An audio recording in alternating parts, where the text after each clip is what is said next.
একবার খেলে বারবার খাবেন। এইভাবে আম আইসক্রিম যদি ঘরেতেই বানান, দোকান থেকে কিন্তু কিনে এনে খাওয়ার কোনো প্রয়োজন পড়বে না। নমস্কার বন্ধুরা, আমি দুলি রান্না এবং লাইফস্টাইলে সকল দর্শক বন্ধুদেরকে অনেক অনেক ওয়েলকাম জানাচ্ছি। আজকে নিয়ে এসেছি ম্যাঙ্গো আইসক্রিম রেসিপি।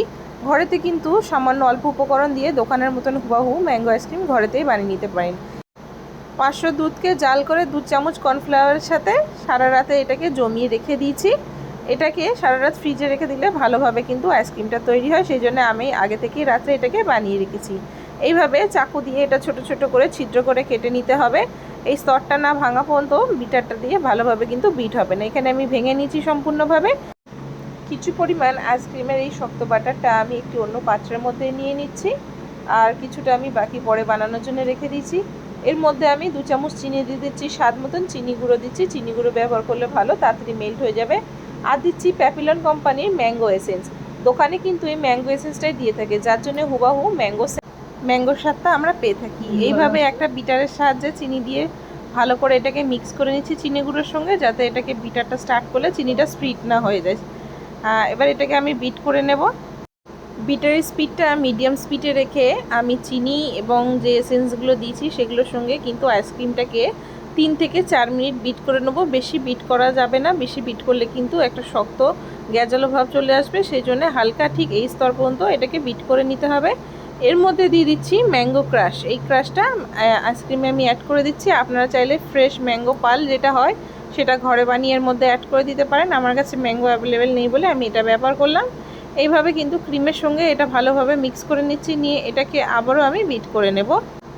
আরও 2 থেকে 3 মিনিট ভালোভাবে এটাকে বিট করে নিলেই কিন্তু আইসক্রিমের ব্যাটারটা কিন্তু রেডি হয়ে যাবে।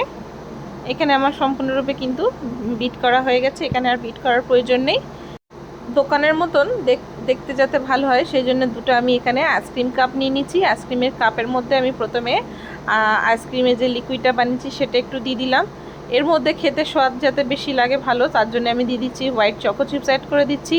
আর দিচ্ছি কিছু ফ্রেশ ম্যাঙ্গো পাল্প এখানে কেটে এর মধ্যে দিয়ে দিচ্ছি টুকরো।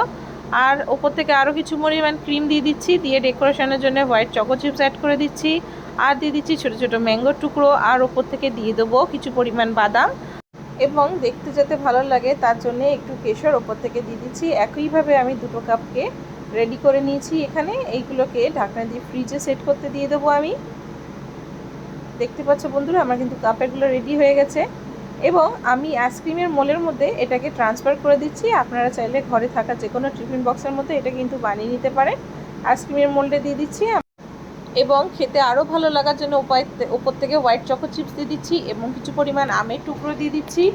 দিয়ে সুন্দর করে গার্নিশিং করে নিচ্ছি। আর দিচ্ছি কিছু পরিমাণ পেস্তা বাদাম, আর সামান্য ওপর থেকে দিয়ে দিচ্ছি কেশর। দিয়ে এটাকে ঢাকা দিয়ে 8 ঘন্টা ফ্রিজে রেখে দিলেই কিন্তু আইসক্রিম রেডি হয়ে যাবে।